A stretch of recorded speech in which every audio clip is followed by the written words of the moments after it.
Hello and welcome to a very special episode of The Modern Nerd. I am Sir Slice, and I'm doing this intro alone because we decided to just jump into this conversation. So I will introduce what we're talking about. It's Loki Season 2 in this video, but I want to give a good shout out to everybody watching here.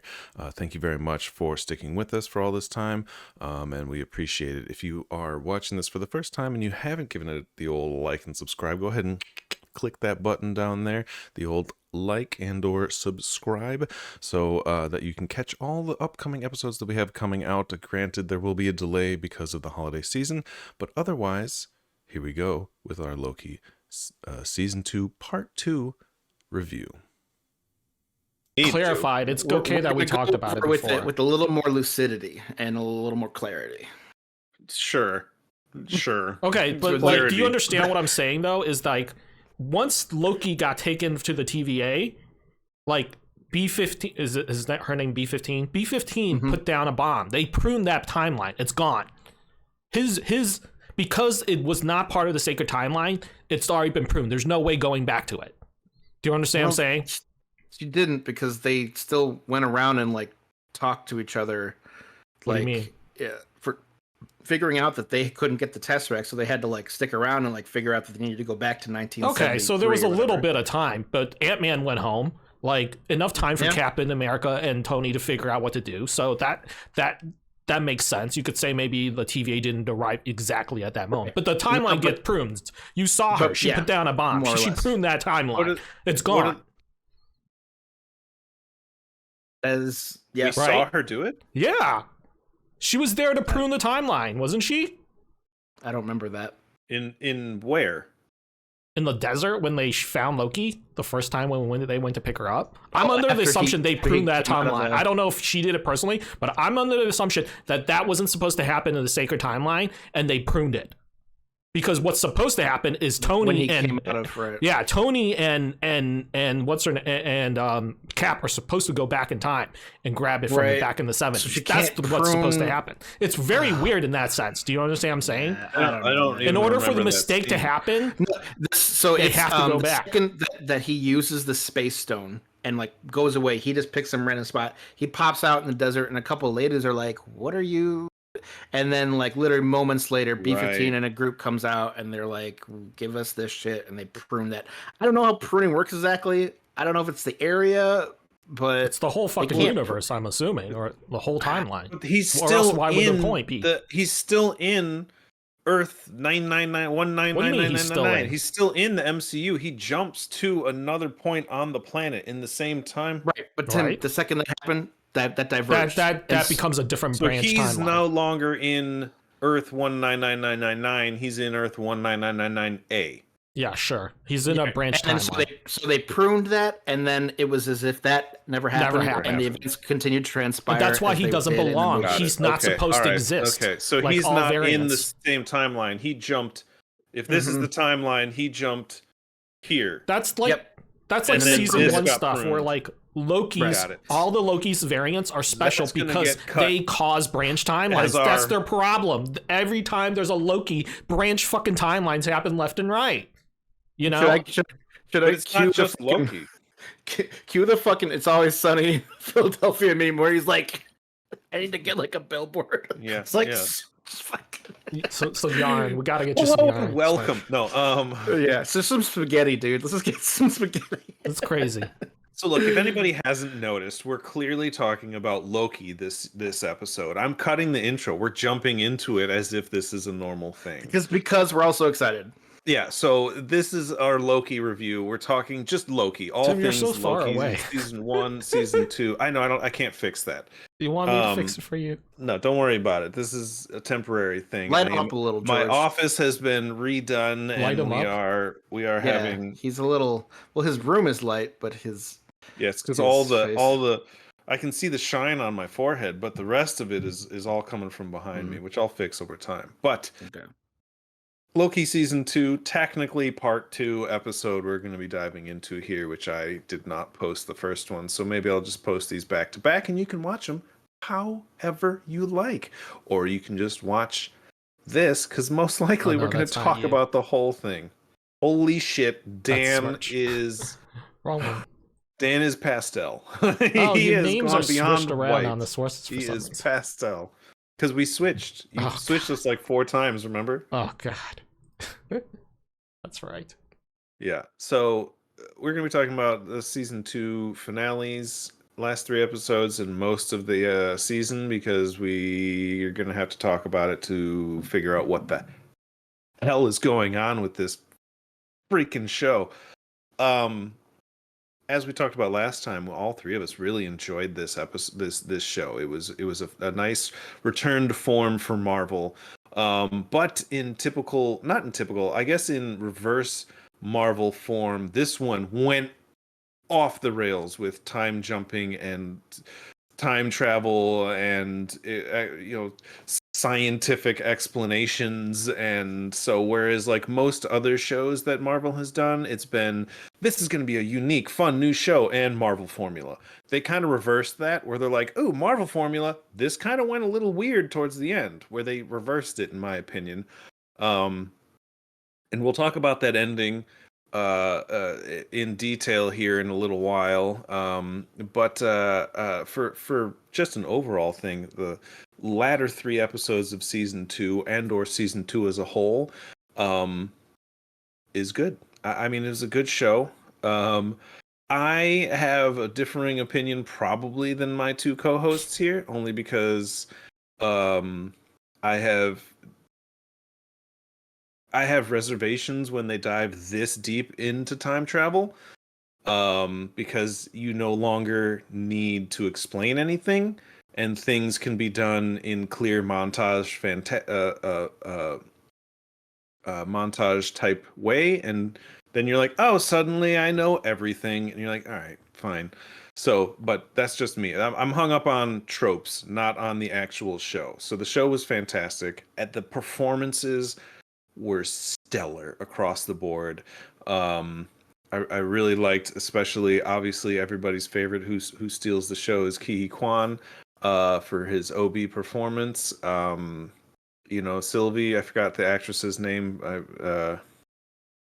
Sophie DiMartino, I believe, is her name. She's fantastic Yeah, as Sophie's well. great.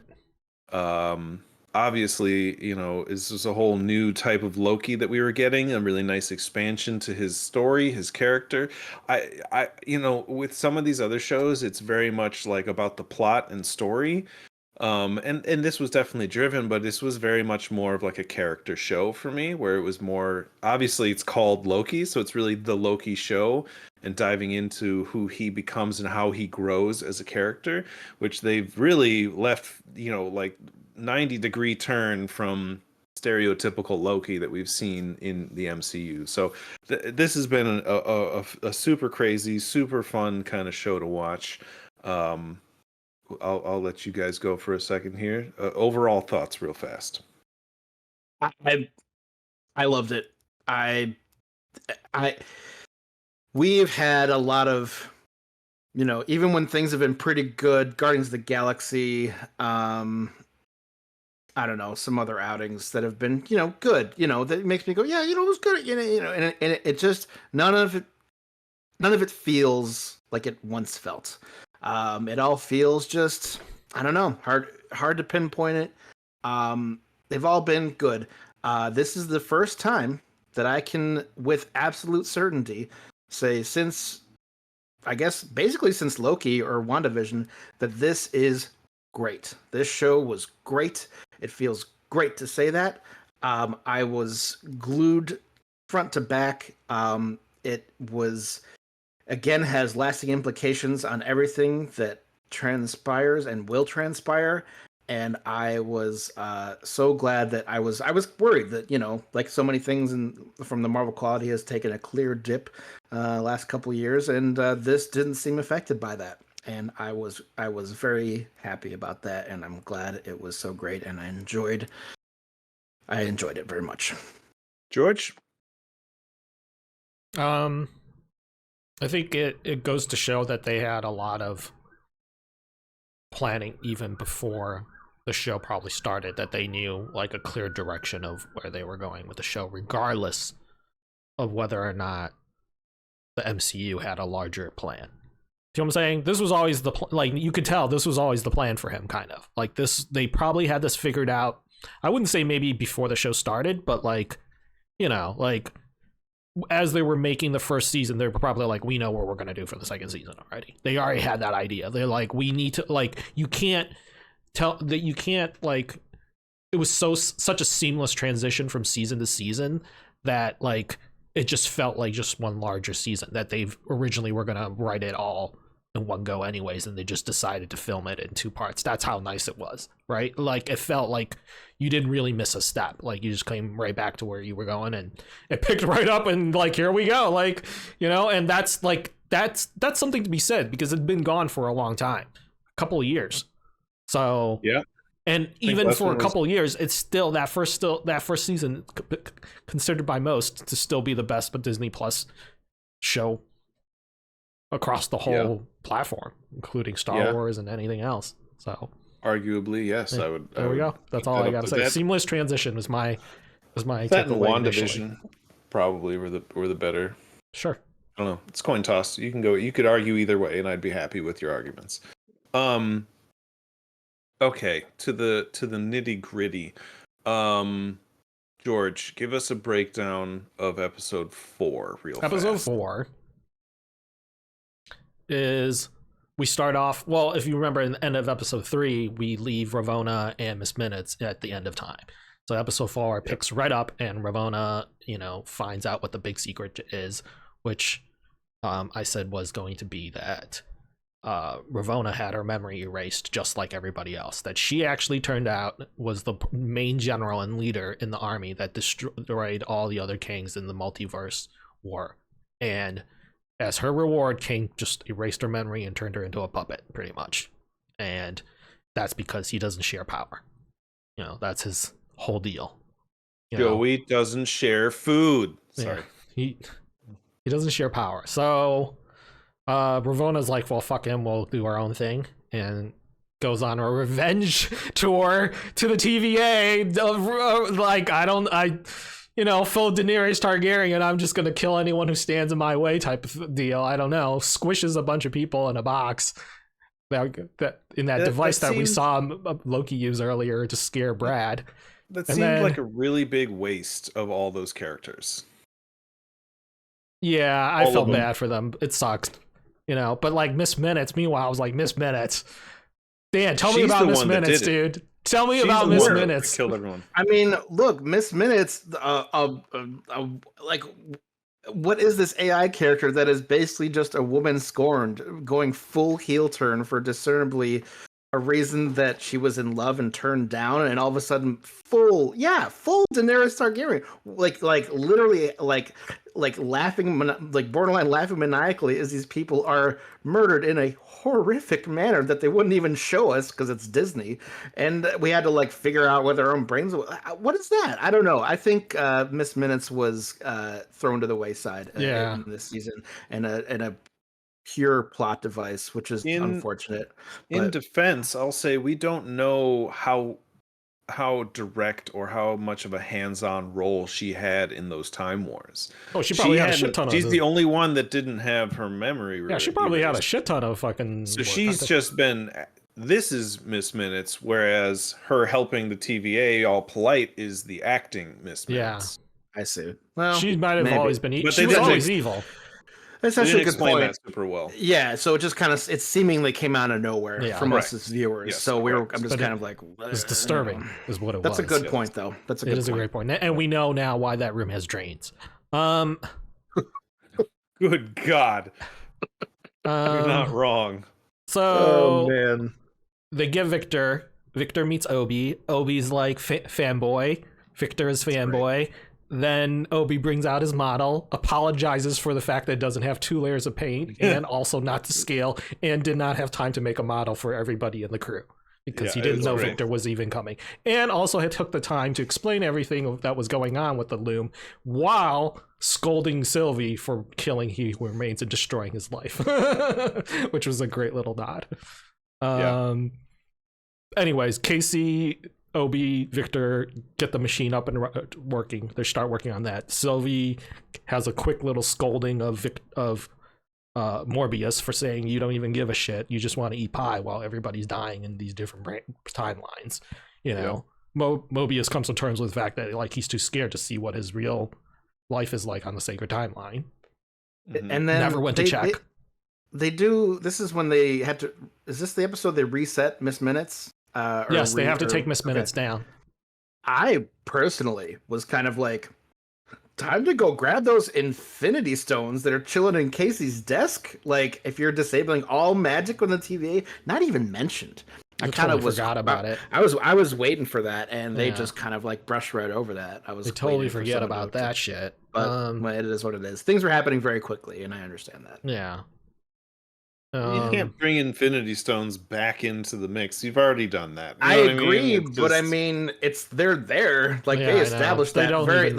I was told that the Infinity Stones only work. I thought the Infinity Stones only kind of work in like not in the TV. Like it's not magic because of their anti-magic. Is it really magic? Are the Infinity Stones really magic though? I thought they were just like. Whatever they were doing that prevented all magic from being used within the TVA, I would imagine. I thought the TVA had to be in the real universe for it to work. Do you know what I'm saying? Like, because they're in a pocket world or a pocket dimension. I just thought magic was their overall term for like encompassing anything. I don't know. It's crazy because magic they've said is just technology, and technology didn't really make it very clear. Just saying. Because the stones are more cosmic power than they are magic.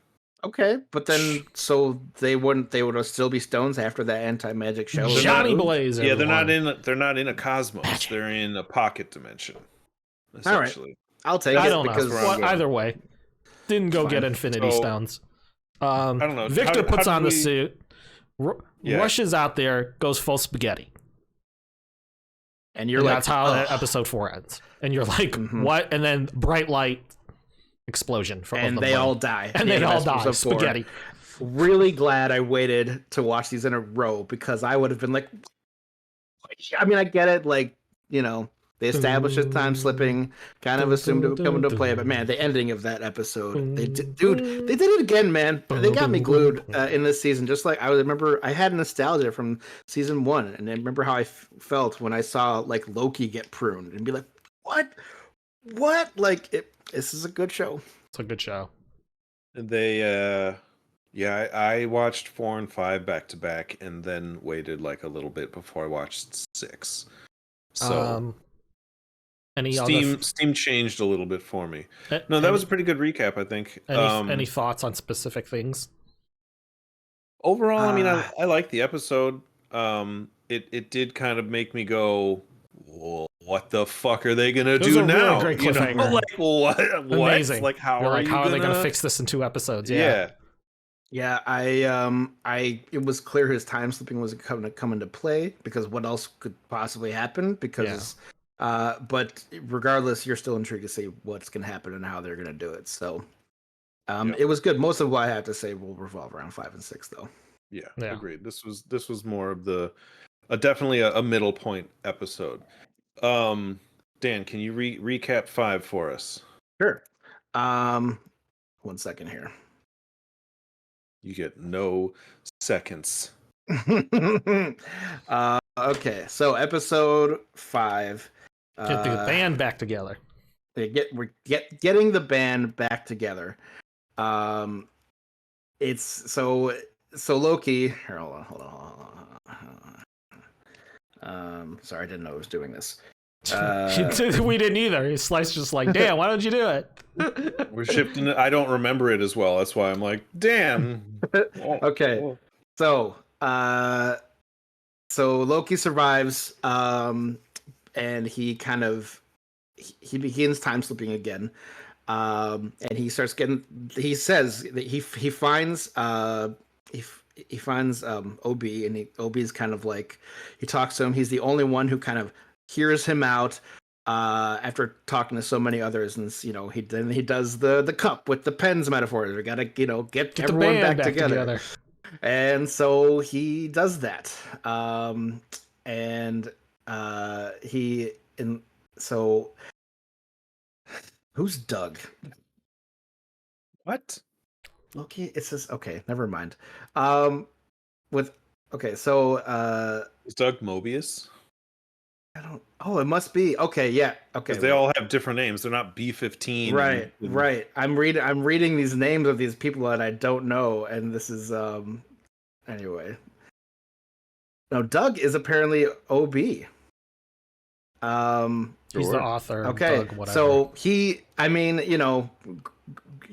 go with we kind of had to go with it. He leaves him all the data from the TVA.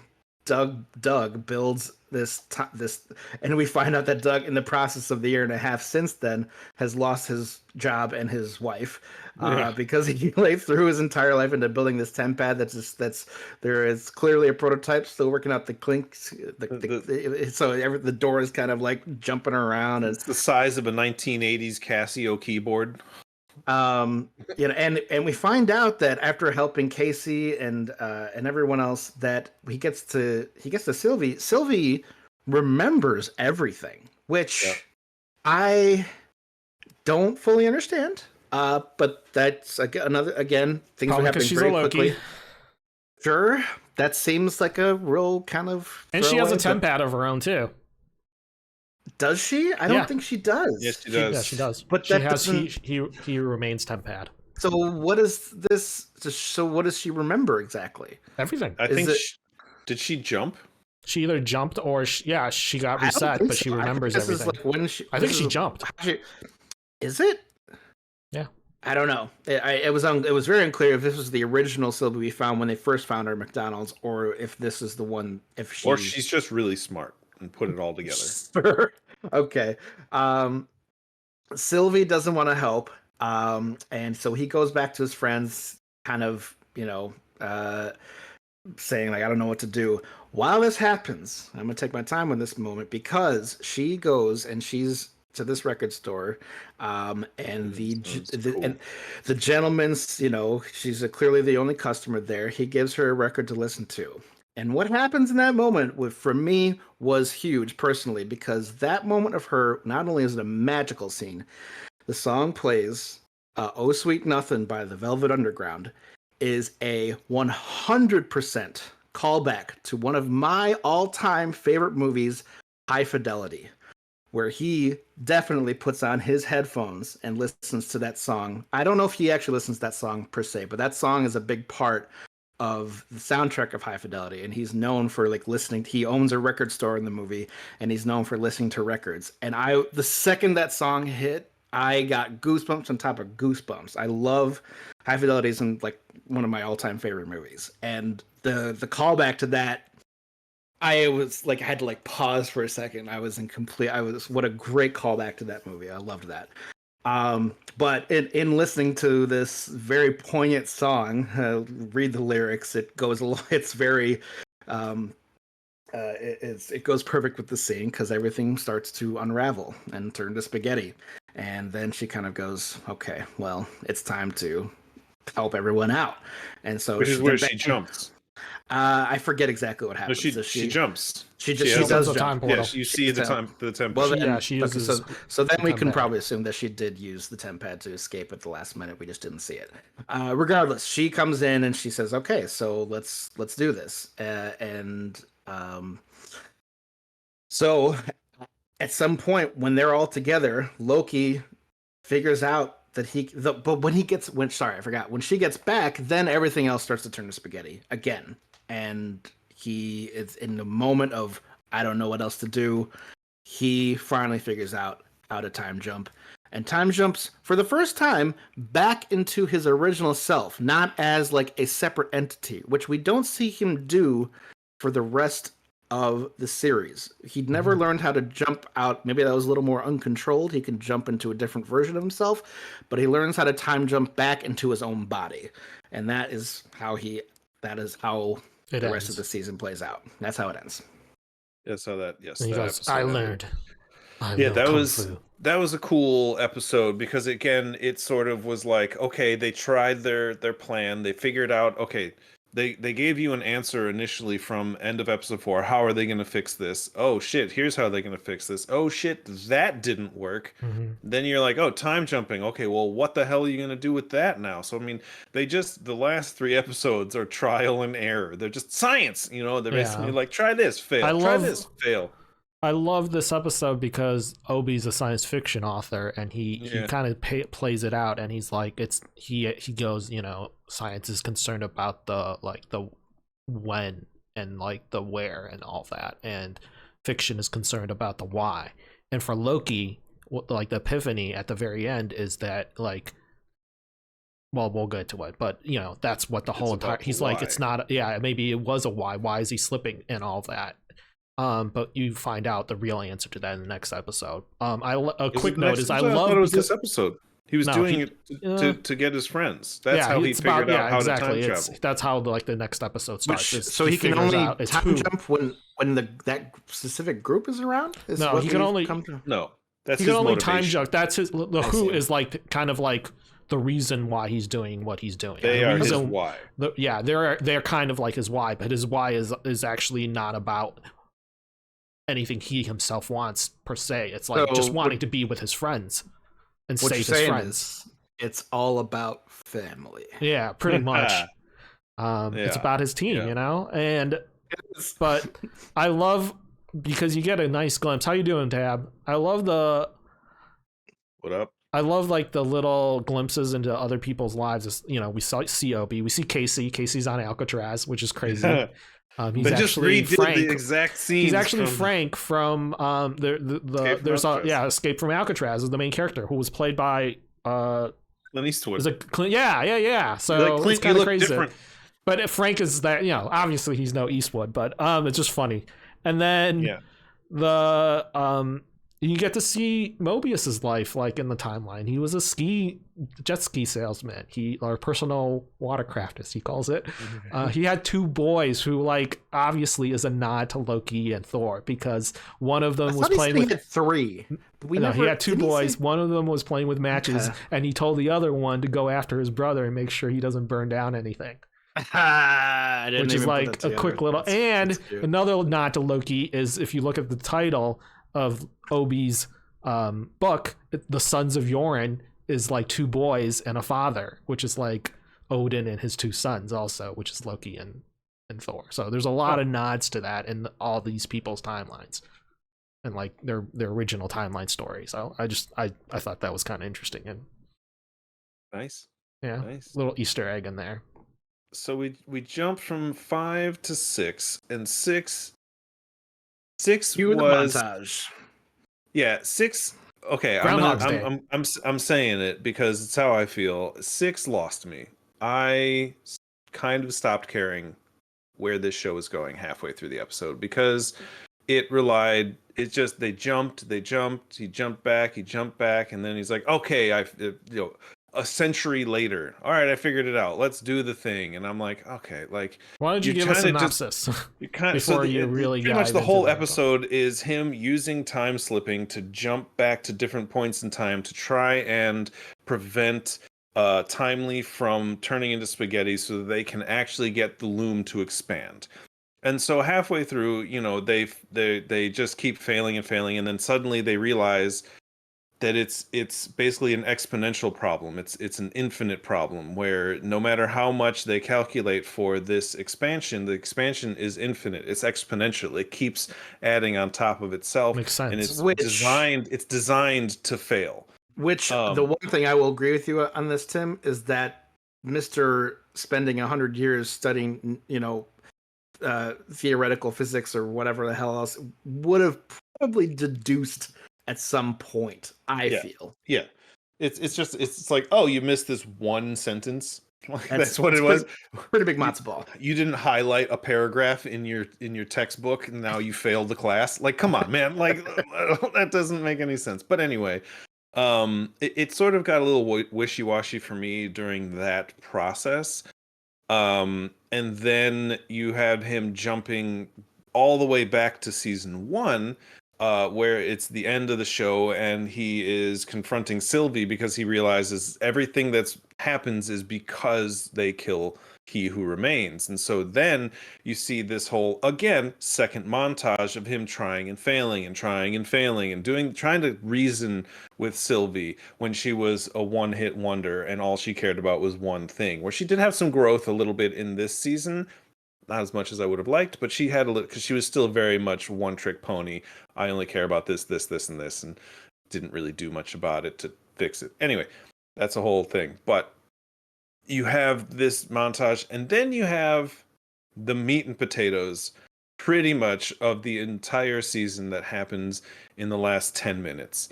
And it's this deep conversation that Loki has with He Who Remains about the creation of the loom and the sacred timeline and its place and its meaning and everything that's happening. And I can't quote it. I can't even summarize it because it was like one of those, oh, I designed everything, which means I designed this, which means I knew all this was going to happen, but then like still gave. So I was just like, what? And so, I thought they got me. I thought Loki was actually going to kill Sylvie, which I think would have been a better ending than the one we got. I Okay. I did not care for the ending where essentially Loki is like, you have to decide between killing me and setting this fate in motion, or essentially he gave him the choice of killing Sylvie, stopping it and letting, whatever come in place, where Loki then found out a third option. Surprise, surprise, there's always a third option, where he basically became essentially the new He Who Remains and holds the timeline together. He became the loom to hold the sacred timeline and branches all together. And now he sits within what is essentially a new Yggdrasil, the World tree. tree of life, world tree from Norse mythology, which is where they all gather, but it's more than just the 9 realms in this particular now it's the case. multiverse, yeah.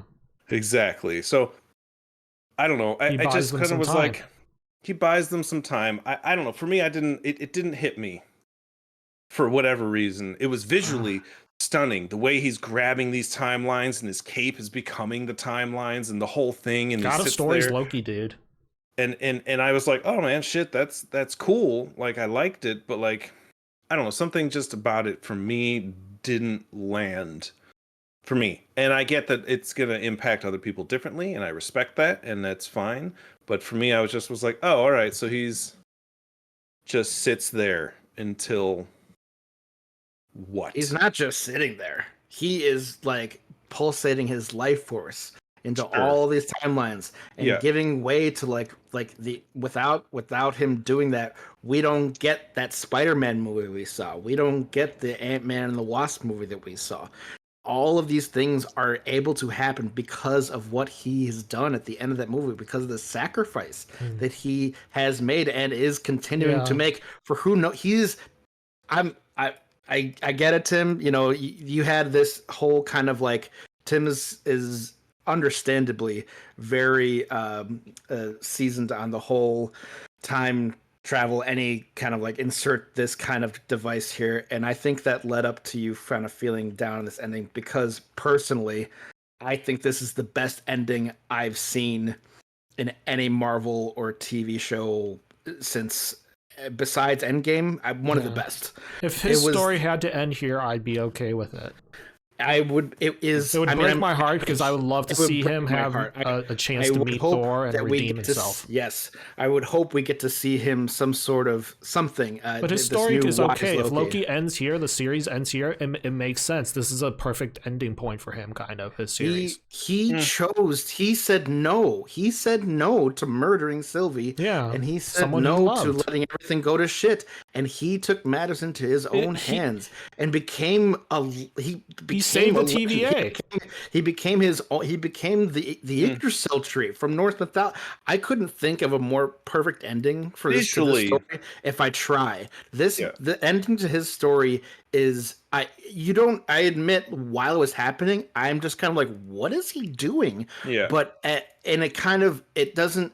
from a technical standpoint, how did he know how to do that, or like that he could do that? Left a little bit unfigured out, but we don't know. There's a lot of time that transpired when he was figuring out what to do and how to do it for everyone. We don't know what else he learned. He clearly learned how to pause time, which we never talked about. At Loki's some point. ability to use magic is it's very interesting, right? Because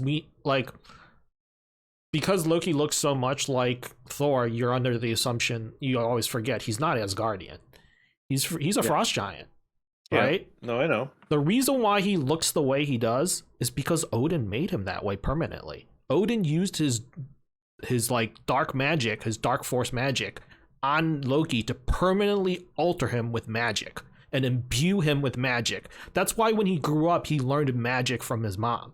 Is because this being had been changed so much by the touch of Odin, who was like, from all accounts, as Guardians grow older, they actually just become more powerful, which is what we've seen so far with Hela. We've seen it with Thor. As our Guardians get older, they become more powerful. So imagine someone as old as Odin using his magic to change you fundamentally on a genetic level with his magic. A man who can see Yggdrasil, who can see like the multi, like the world and the universe on a cosmic scale, and all knowing in that way. You know what I'm saying? So Odin has imbued a lot of magic into Loki, and what that magic is limitless. Remember in that last season finale, glorious purpose, when like old school Loki like conjured all of Asgard as an illusion, like, and Loki says to Sylvie, "We're more powerful than we think." I don't remember that at Glorious Purpose. That was the name of this the final episode, dude. Like, the magic that Loki has within him, that Odin gave him, is Glorious Purpose. It's so powerful, it's practically limitless. It comes from Odin's father, who's like, who defeated the Dark Elves. The Dark Elves who've been around before the multiverse even existed. In the time of the Void, before the Big Bang, there was nothing but the Dark Elves.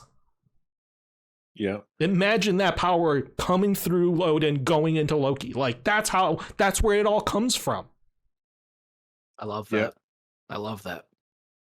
But to your point, George, this Loki has been around for a lot longer. At least more than 1,000 years. Let's say that, right? Yeah. Like, you can assume more than 1,000 years now. In this show, he went through like a millennia or at whatever. Least you know what I mean? A few centuries just to learn, physics. Really growing in power, getting to the point where he could do something like literally physically hold on to each and every branching timeline so that they all have a chance, and that is just glorious purpose. And it makes sense because purpose. He wanted to save his friends.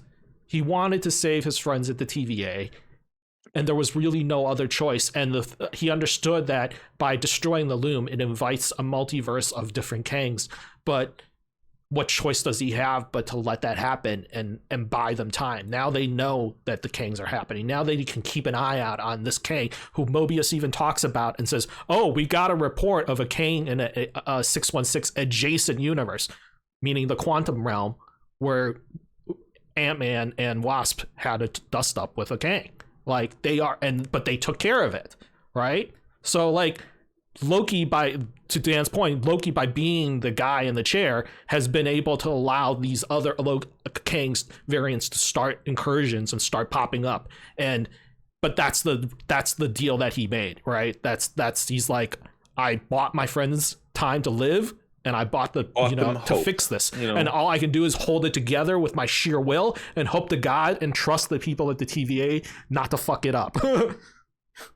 And that's and you see him smile at the end because he's still watching his friends from the distance, from the end of time. He's still watching them at the TVA, because or on the branches timelines where Mobius goes to visit his his sacred timeline. And you see him smile because he knows that like it's for him, like, this was the right choice. It's gonna be okay. Like, they're gonna be able to help, like, hopefully win this war. And that's the rest of the that's kind of now the jumping point. I think Loki has done a really good job of making the jumping point for the MCU for the next like 4 or 5 years now.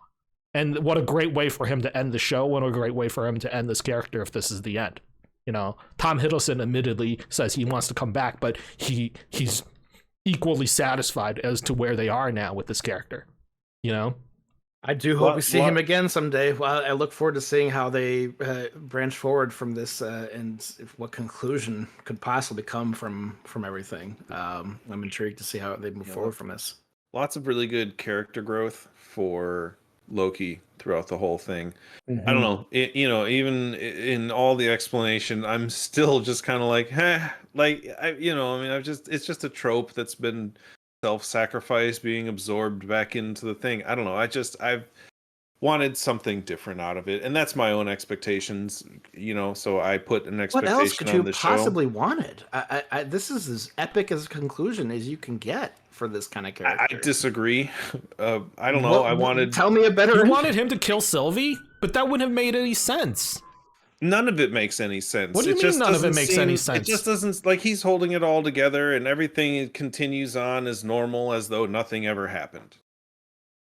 That's like nobody else in the MCU. There's no physical ramification. I've come to a point, where I'm like, we've talked about this in the past and how like not everything has to have a general ramification on the greater MCU, but like it kind of does, because they set that precedent with the first 20 movies that they made, where they're all interconnected and they all weave into a greater story. And like outside of this pocket realm, nobody will know this ever happened, and it won't make a difference in how they tell the movies. Maybe in like the Kang Dynasty, you'll have a moment where Loki can pop out of his Yggdrasil and there's something that happens. Maybe if they decide to bring this character back. I know what happens next for them. Like, you know that Deadpool is going to have the TVA in it, right? Yeah. That's where it is. Like that. This opens the possibility for Deadpool to come into the MCU. We'll see what they do with that movie. That movie's going to be chaotic at best. So, I'm excited for Deadpool, but it's Deadpool, if you're going to bet on any single character in the Marvel franchise right now, that's like alternative, but still going to be successful. I put more money in that than like a Madam Web or some other fucking Craven bullshit. That's not MCU. I don't even want to talk about that. But you know what I'm saying? Out of all, I'm not saying MCU, but I'm saying the whole Marvel, Fox, Century, everybody under the Marvel umbrella that you can say even tangentially connected to Marvel, I would put more money on Deadpool than any of that other fucking bullshit. Or whatever they do with It's been commercially X-Men. Successful both times already, more so than anything else that's come out of outside of the immediate MCU bubble. You know what I'm saying? They're each like $1 billion movies. Yeah, so my point is, which is crazy. Deadpool is going to be. I have no. I'm less worried about that than anything else. So, you know what I'm saying? Like that's going to be fine, and I'm pretty sure it's going to be good. I don't know. I think I'm just jaded at this point, and it has nothing to do with the show. The show was excellent, and I don't want anyone listening to my opinion. Obviously, I don't think anyone's going to listen to that and be like, "Well, it sucks." But I think I'm just a little jaded on shows and their endings and having just, I don't know. I want more from the MCU. I want, with one little ray of hope in the middle of a sea of darkness and whatever you will. Like, I don't know. We've had I'm curious as to like, of the Galaxy, what would you, and the last 8 movies were meh. What would you say, I mean? like, because it is a good show, and you will admittedly, like, a good show can be killed by a bad ending, i.e. Game of Thrones. It's just a lot of time travel things do this, that they're like, oh, if you remove a cog, a new one has to take its place, and it's always the main character, and it's always someone being absorbed into the thing. It's like Willy Wonka and like, Snowpiercer. Yeah, I get it. I wish it wasn't so much about, like, direct time travel or time slipping, if you will. I don't know. It's which is weird because I'm like the whole show Doctor is about Who time traveling, kind of, though. It is, you realize that, right? It is, but it isn't, because it was about more so. It was more so about multiverse traveling than it was time traveling, and this then turned into time travel along one consistent timeline. Sure. And that always muddies the water, and in one of the only time where I feel it really worked, or at least was commercially successful in it, was with Endgame, where they're like, oh cool, they gave you enough else going on that I was like, it doesn't matter if, you know, he was his own funeral bearer, you know what I mean, carrying the casket. Like nobody, oh, did he go, you know what I mean? Like those arguments weren't as prevalent because the show, or the movie in that case, was just so insanely epic and obvious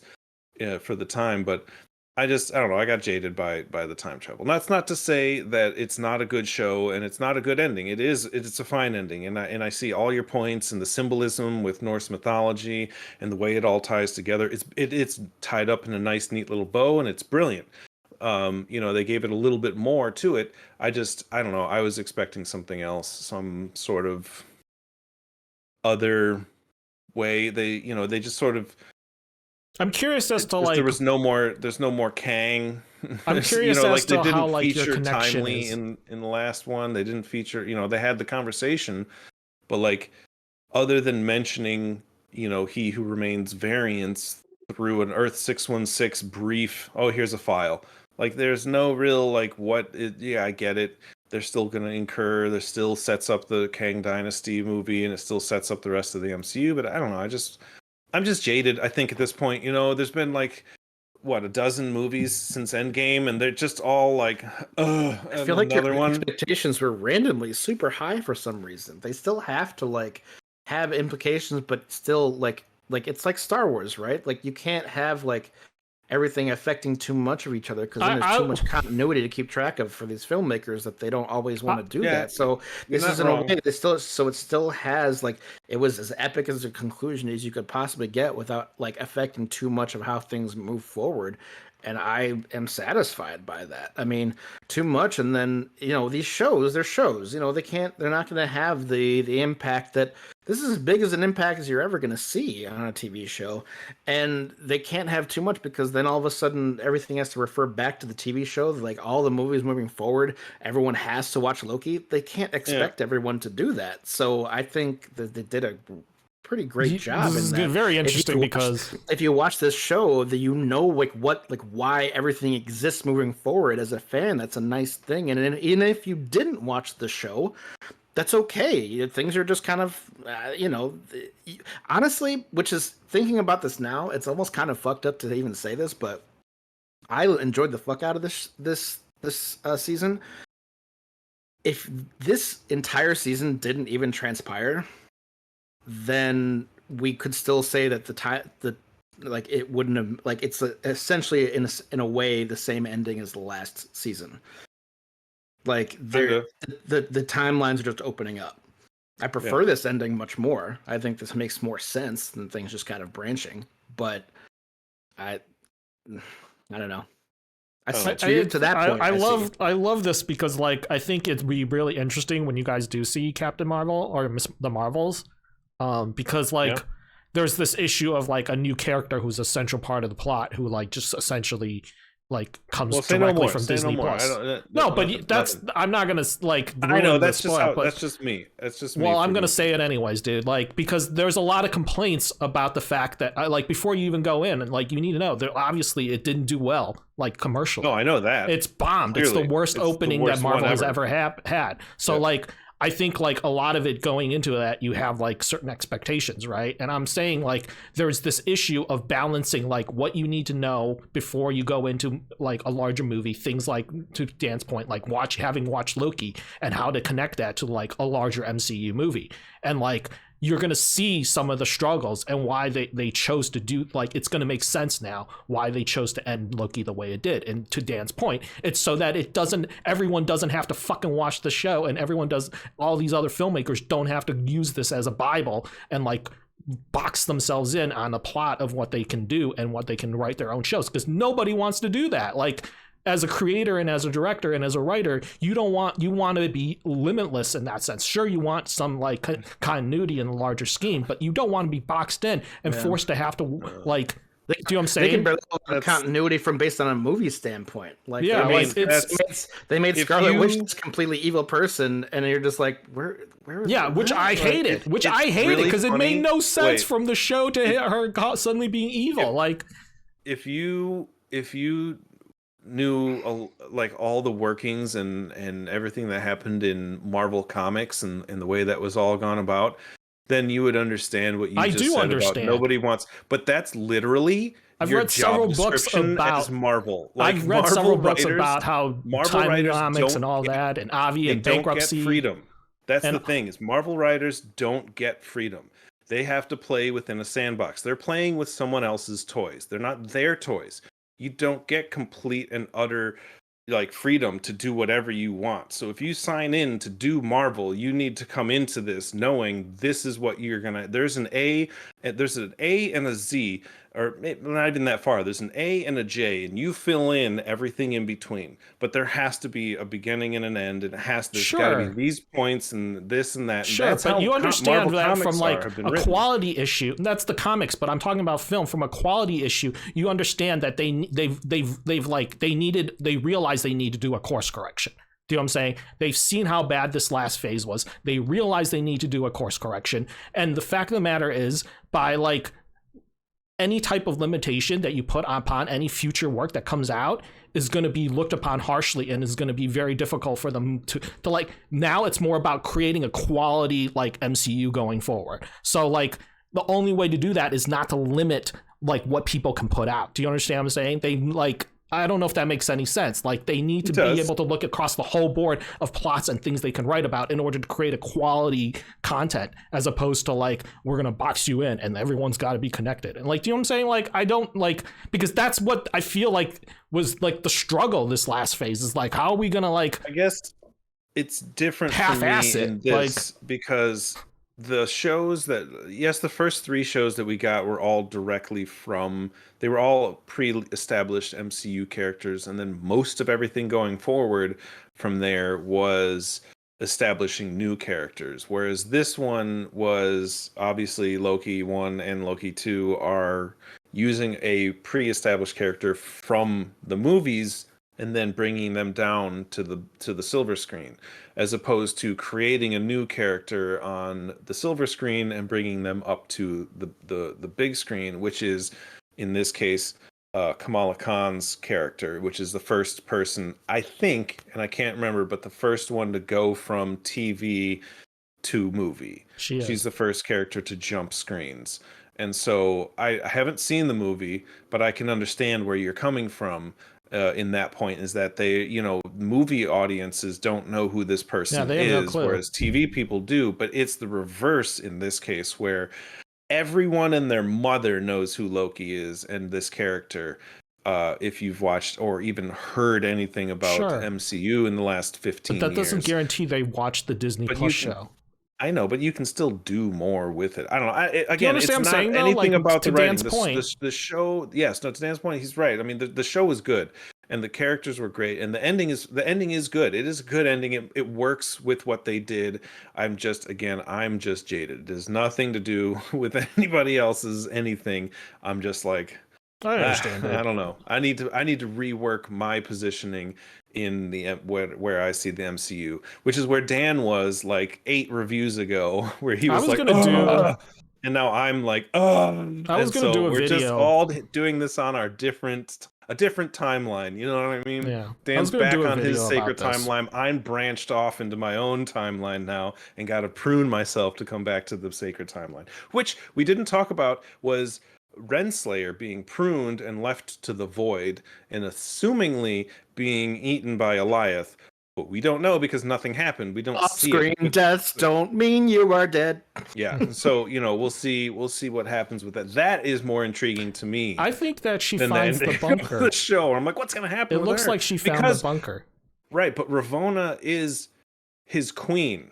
Like, does everybody remember Earth's Mightiest Heroes when Kang eventually came back that second or third time, and he's only doing it because he's trying to find a cure for the disease that's killing Ravonna, Queen Ravonna? Mm-hmm. They Mr. Freezed him. That was Mr. Freeze's motivation, was trying to save his wife, and now he's trying to save his wife. I'm like, okay, that I was like, yeah. No, damn it. Like, not the same character. Got it. Like, all this shit's happening. And she'll be fine. I feel like half of what's happening with Kang and the ending was changed because we can't have Jonathan Majors, maybe, so they left it like this, where we don't see Victor Timely in the last episode. Is he still around? He is. What's happening with him? Will we ever know or care? Probably not. Like, it's just, that is more of a political thing for me, where I'm just like, was my show Oh, I love the changed story because of Jonathan Majors being a piece of shit? Like, Oh, I don't we know. almost forgot. I love the story about Mobius and Ravonna being partners in the TVA before she became a judge, and how he was Yeah, the that one short little who story. couldn't prune somebody, and that ended up costing people He to was the die. one. Yeah, that he fucked up, and that's the like the history of the relationship. I kind of think the person he couldn't prune was Kid Loki. Ooh. Okay. Maybe. I mean, no, but it says that she. Well, yeah, okay, then he is then pruned. He Was is it then Sylvie? she went and pruned Kid Loki and sent him, or Sylvie. Yeah, The maybe void. it's Sylvie. You know, it's like one or two or the No, other. he did. Well, because yeah, she was a kid. Well, no, but she got away. She Yeah. did Sylvie get got away. away. So I actually This kind of think kid it's did Kid get Loki pruned. that he couldn't prune. Maybe. Possibly. Yeah. It would have been Maybe. interesting because it's like, That's interesting. and also it kind of makes sense because like he maybe even though he doesn't remember, but like he's a father as well. So like seeing a kid who's just like a kid, he's like obviously got some hangups. Like, what do you think could cause Mobius not to prune somebody? And it's probably because it's just a child. Like, and he's like, what the? And then Ramona's Yeah. like, you And then fucked that up, dude. changes He killed 5,000 people and Thor. Yeah. Yeah. I mean, look, does this show still rank higher than most of the other MCU shows out there? Oh yeah, hands down. I am not even. That's not even up for debate. That's All of them except for one, maybe. yeah. Well, I still think WandaVision's still my favorite. That's the one I'm saying. Yeah. Yeah. Yeah, it was good. What do you guys think? What does anybody else think? Does anybody else like this show as much as we did? Do we have issues with the ending? Am I just the outlier? Does anybody have anything that they want to mention or talk about that we didn't talk about? Please talk to Sound us. off. Join Sound us. off in the comments. Join the modern nerd community. Oh well, we spoiled the living shit out of this for Tab. He said he never watched it. Good.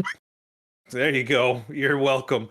Sorry, Tab. Sorry. But Assume we always will discuss spoilers and everything yeah, in the review. but tune in again as we talk about more stuff. We're gonna try and get a Marvels review in here for you soon. I think we're gonna have the time. Everyone's kind of traveling over the holidays coming up, but I think we can make something work. Otherwise, if you've had a good time, we have been the Modern Nerd, and thank you for watching.